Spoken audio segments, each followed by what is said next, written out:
Olá, turmas, tudo bem? Estamos iniciando aqui mais uma aula de Educação Física. Eu sou o professor Kim Raoni e é um prazer trazer aqui para vocês a aula de número 14, Revisão e Avaliação.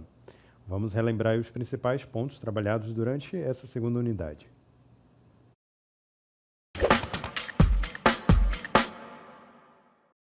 Muito bem, gente. Então, na segunda unidade, nós falamos também sobre alguns esportes coletivos, certo? E aí, o principal deles foi o mini handball e o mini futsal. Então, nós vamos relembrar aqui algumas regras do mini handball. Trata-se de uma adaptação feita do handball tradicional, aquele jogo, aquele esporte em que o objetivo é você arremessar a bola com as mãos em direção a um gol, uma trave localizado no fundo da quadra adversária. Então, antes de passar ou arremessar, a criança pode ficar 5 segundos em posse da bola na categoria Mini A e 3 segundos em posse da bola na categoria Mini B e Mini C, certo? Vamos relembrar aí, antes de continuar na cartela, vamos relembrar aí um pouquinho o que se trata essas categorias, Mini A, Mini B e Mini C. Vocês lembram que nós falamos, primeiramente, que o mini handball ele é uma adaptação do handball tradicional para as crianças, principalmente, para que elas, lá no esporte de base, pudessem aprender de forma respeitosa ao período de desenvolvimento delas, respeitando os limites das crianças, respeitando o ritmo de aprendizado delas. Então, ao invés de colocá-las para jogar um esporte como handball no formato oficial, com todas as dimensões, as regras oficiais, que é muito mais difícil de compreender, então enxuga-se mais as regras, diminui o tamanho da quadra, a dimensão da bola, para que as crianças consigam apreender aqueles movimentos, aquelas técnicas, aqueles fundamentos e consigam assim deslanchar cada vez mais no esporte à medida que forem crescendo e se desenvolvendo dentro dessa prática. Bom, mas mesmo assim, apesar de ser um esporte inicialmente criado para as crianças, ele pode também ser voltado para todos os cidadãos, todo sujeito iniciante nessa prática. Inclusive pessoas mais idosas, pessoas que nunca tiveram contato com handball, podem começar a sua prática por meio desse formato adaptado que é o mini handball. Então as categorias Mini A, Mini B, Mini C diz respeito às categorias por faixa etária das crianças para o esporte. Então a Mini A é aquela categoria das crianças que estão ali por volta dos 5 a 7 anos. A Mini B já vai ser dos 8 até os 10 anos e a Mini C já vai ser dos maiores, de 10 a 12, 13 anos. Então, cada uma compreende um período, uma faixa etária específica, onde as crianças elas vão apresentando desempenhos diferentes, para a modalidade. Por isso que as regras também variam, como essa, por exemplo, de ficar 5 segundos em posse da bola. O que diz na regra do handball oficial? Você tem até 3 segundos para ficar em posse de bola e após esses 3 segundos você é obrigado a fazer um arremesso ou um passe. Você não pode reter a bola consigo. Então isso faz com que o jogo se torne mais dinâmico e você evita também que tenha aquele famoso fominha, aquele cidadão que guarda a bola só para si e não divide com ninguém.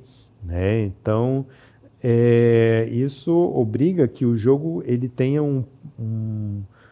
uma distribuição de passes muito mais rápida e mais efetiva.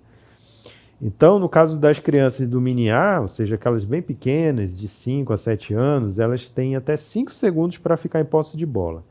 Já as maiorzinhas do Mini B e Mini C, que vai de 7 até os 12 anos, elas já podem começar a ter o tempo muito parecido com o do handball oficial, que é até 3 segundos em posse de bola. Vamos continuar vendo as regras do handball, do mini handball, que diz assim: cada equipe no Mini A entra em quadra com 4 crianças E as equipes do Mini B e Mini C entram em quadra com 5 crianças cada. Evita-se colocar reservas. Todos podem jogar na posição de goleiro. Basta avisar o árbitro para que ele possa autorizar a troca.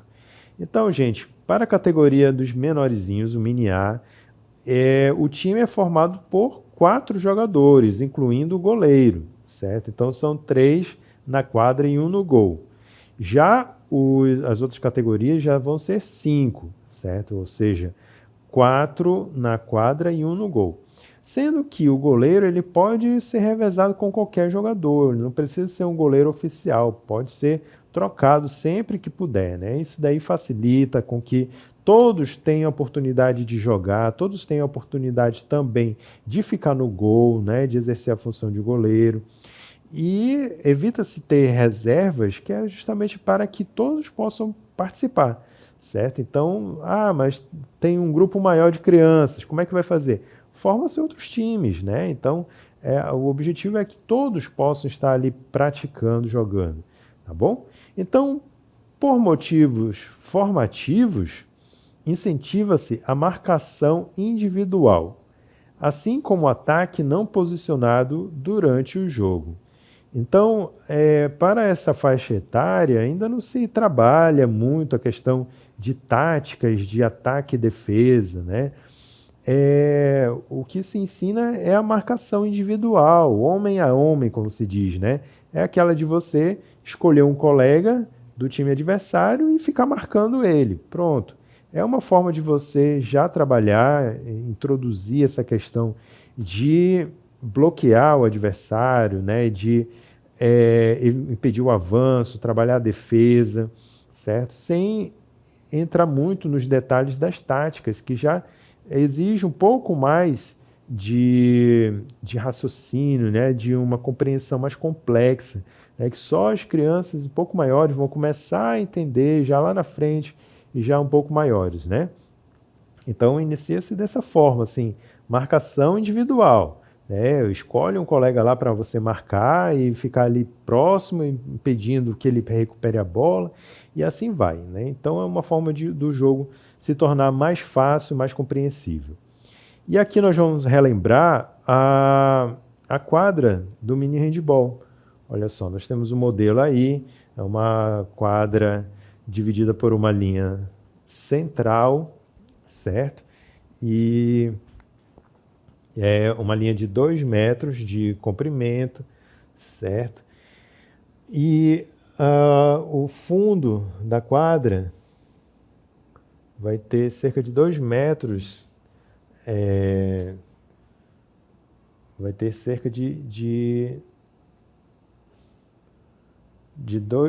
10 metros, ok? E aqui o comprimento vai ter de 18 a 20 metros, ok? E aí nós vamos ter as traves, né, no fundo, que tem cerca de 2,40 metros de altura,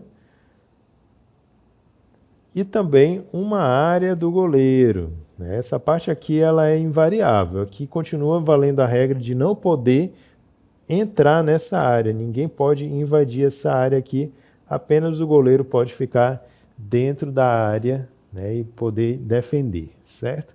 E aí nós temos o tiro livre, que é essa área aqui de 7 metros, que é onde acontecem as cobranças de falta.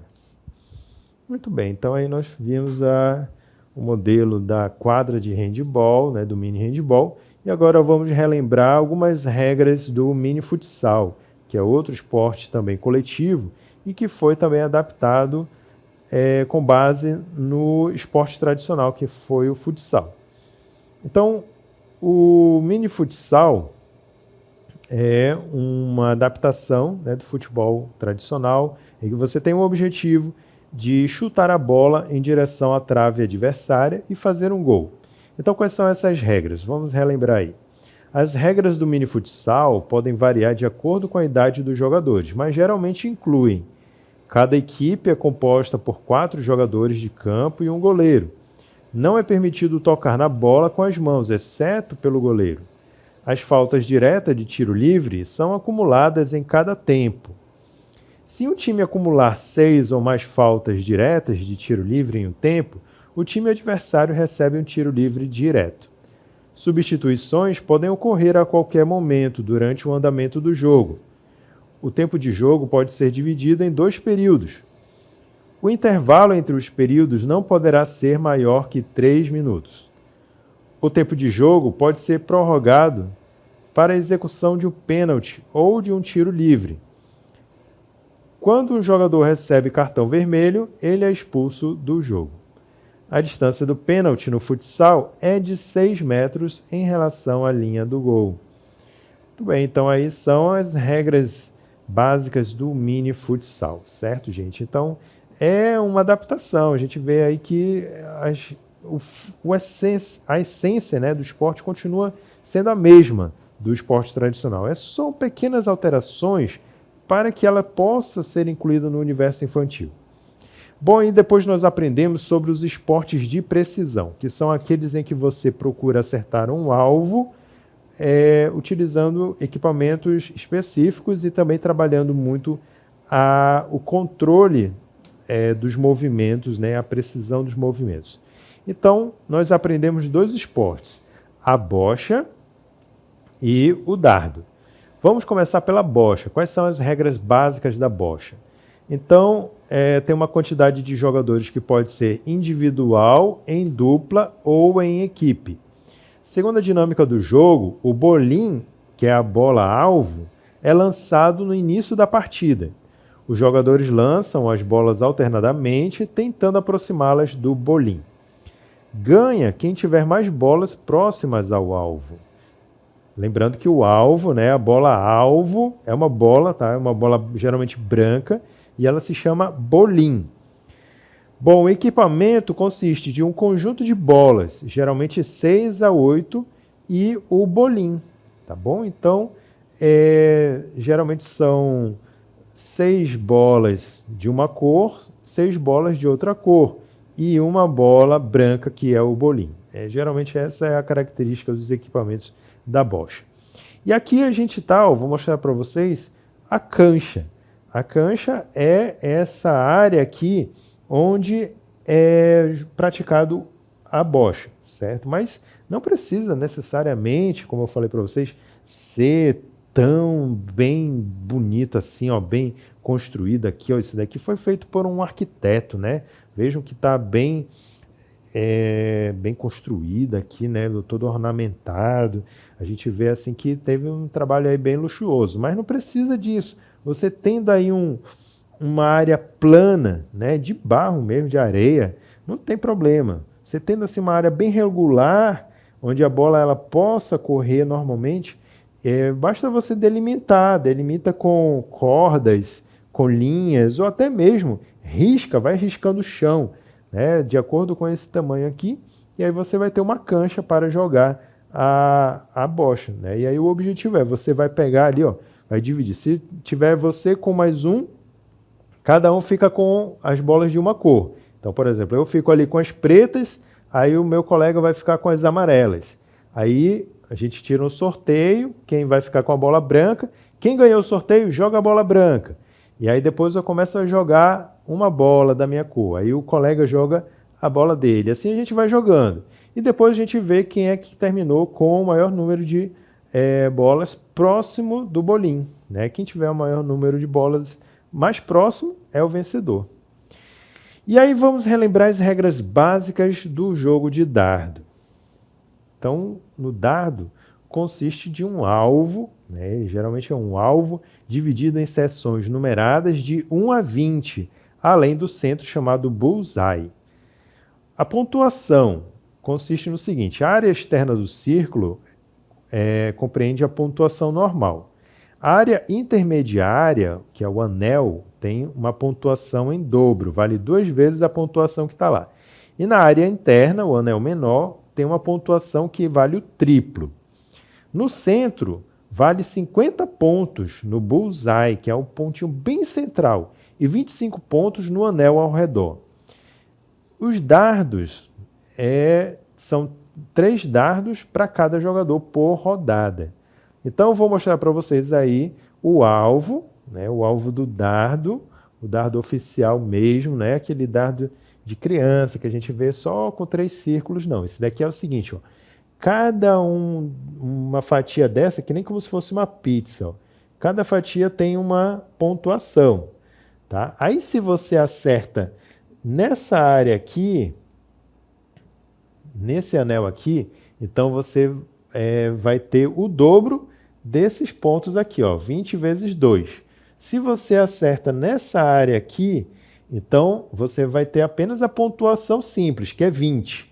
Se você acerta nessa área aqui, então você tem o triplo da pontuação, 3 vezes 20. E se você acerta bem nesse círculo verde, você vai ter 25 pontos, e quem consegue acertar no círculo vermelho arrecada 50 pontos.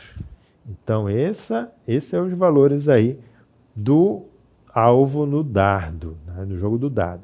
E a distância, tem algum padrão oficial? Tem, olha só, qual é a distância?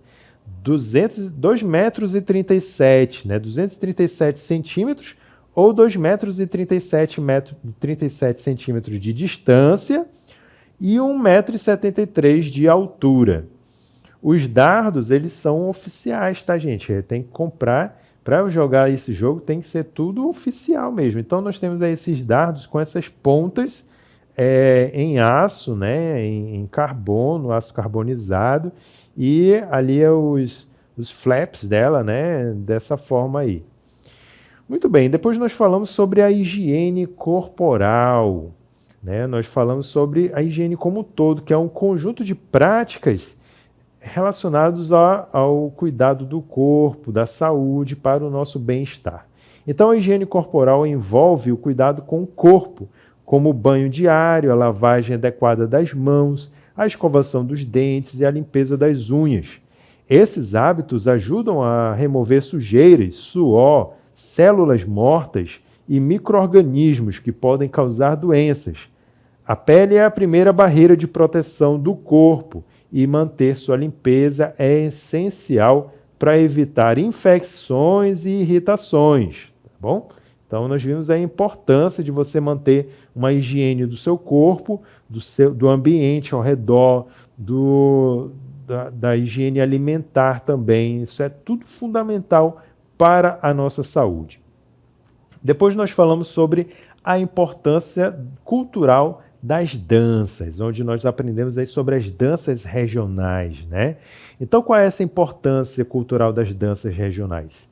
Elas são mais do que expressão artísticas, elas são pilares da identidade cultural das comunidades.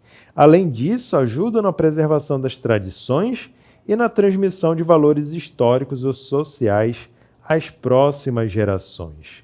Então é fundamental que a gente sempre resgate as danças regionais e não se deixe elas se apagarem no tempo, né? Porque elas carregam consigo a identidade de um povo, a nossa identidade, né? As nossas danças regionais, elas trazem consigo as marcas do passado, da nossa identidade, das nossas origens. Por isso é tão importante que a gente valorize e que a gente resgate sempre elas. Também é importante resgatarmos as lutas tradicionais e brasileiras. Por isso, nós aprendemos também sobre os princípios e técnicas das lutas brasileiras, começando pelo jiu-jitsu, Brazilian Jiu-Jitsu, que embora não seja uma luta originária do Brasil, mas ela teve um grande desenvolvimento e adaptação aqui, tornando-se assim o Brazilian Jiu-Jitsu, chamado também de BJJ. Então ele enfatiza o controle corporal, o uso de alavancas e o domínio de técnicas como montadas, raspagens e finalizações. É uma arte marcial que valoriza a paciência e o raciocínio estratégico, sendo tanto uma prática esportiva quanto uma filosofia de vida para muitos praticantes. E também nós falamos sobre a luta marajoara, que é realizada em terrenos arenosos, e os lutadores utilizam técnicas baseadas no equilíbrio, utilizando o tronco e as pernas para dominar o oponente. O objetivo da luta marajoara é derrubar o adversário e mantê-lo no solo por determinado tempo, simbolizando habilidade e domínio. Depois de falar sobre as lutas, nós aprendemos também sobre os esportes, as práticas de aventura, com foco no ciclismo. Então, existem diversas categorias no ciclismo, cada uma com suas particularidades. O ciclismo de estrada foca na velocidade e resistência, enquanto o ciclismo de montanha enfatiza desafios em terrenos irregulares. Já o BMX e o ciclismo recreativo promovem criatividade e diversão. Então, existem diferentes contextos e finalidades para a prática do ciclismo. As modalidades de ciclismo, do ciclismo olímpico, esportivo, incluem ciclismo de estrada, de pista, mountain bike, BMX Racing e o BMX Freestyle. Vamos falar sobre o ciclismo de estrada, que compreende corridas em estrada, incluindo corridas em linha e o contrarrelógio individual. Depois tem o ciclismo de pista, que consiste em corridas em velódromos, com várias provas como a perseguição por equipes, a velocidade por equipes, o keirin, o omnium, a scratch e as corridas por pontos.